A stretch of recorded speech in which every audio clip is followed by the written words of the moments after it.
Hi everyone, welcome to another Sailor Moon Crystal review. This review will be focusing on the newest episode of Sailor Moon Crystal, Act 13, Final Battle, Reincarnation, I believe that's what it's called. And there's not much to compare it to the 90s, so I'm just going to, again, focus on the Crystal side of the episode.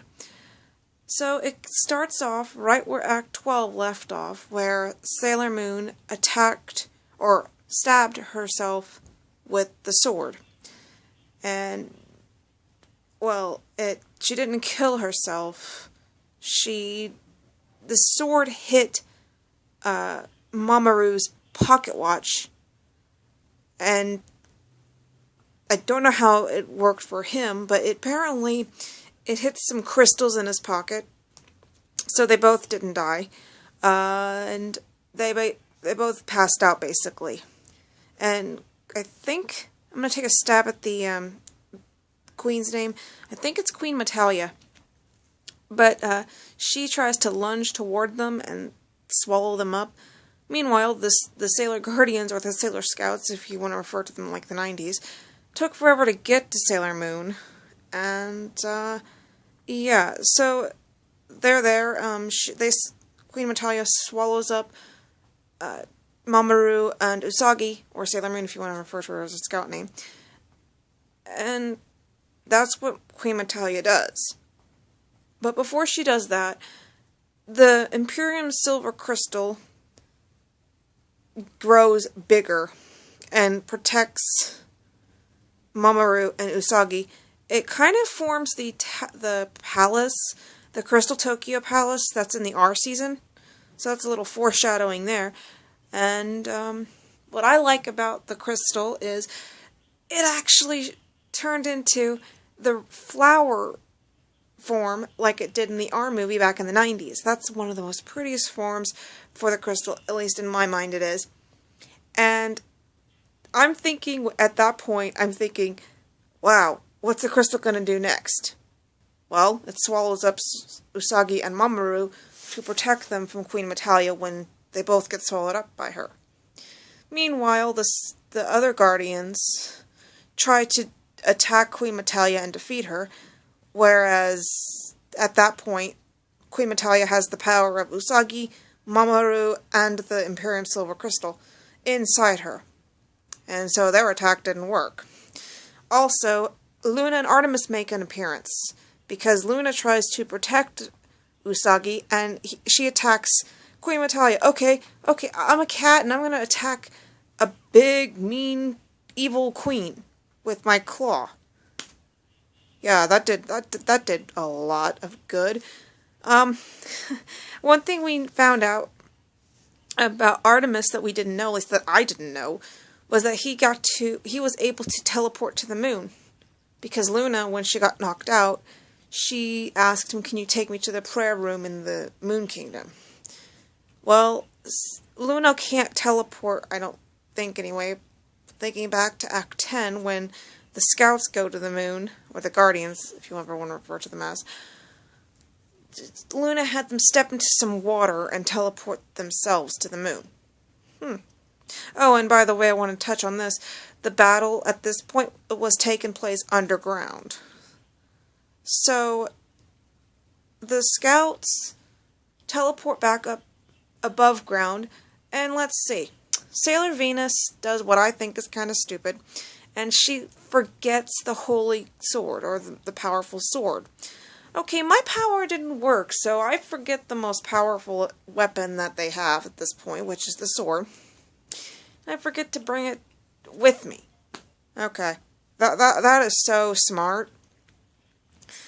And, so Luna's kind of beating herself up over not protecting Usagi and, stuff.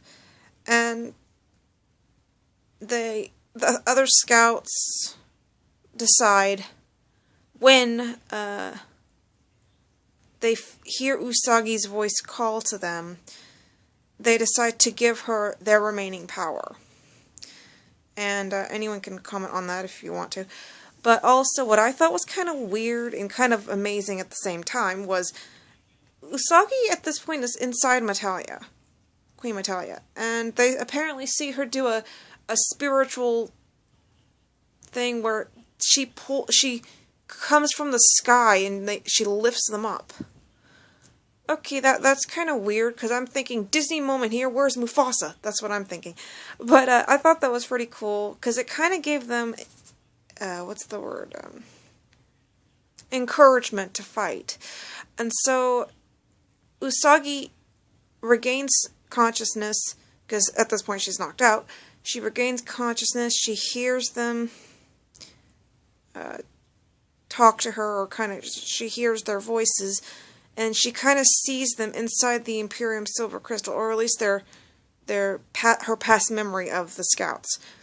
So, her and Mamoru get out of Queen Metalia, and she feels warmth coming from Mamoru. I think it's from his glove. I'm not sure at that. You can correct me on that if you want.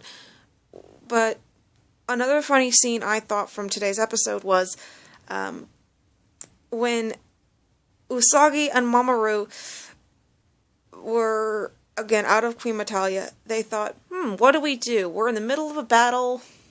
Let's make out. That makes such sense.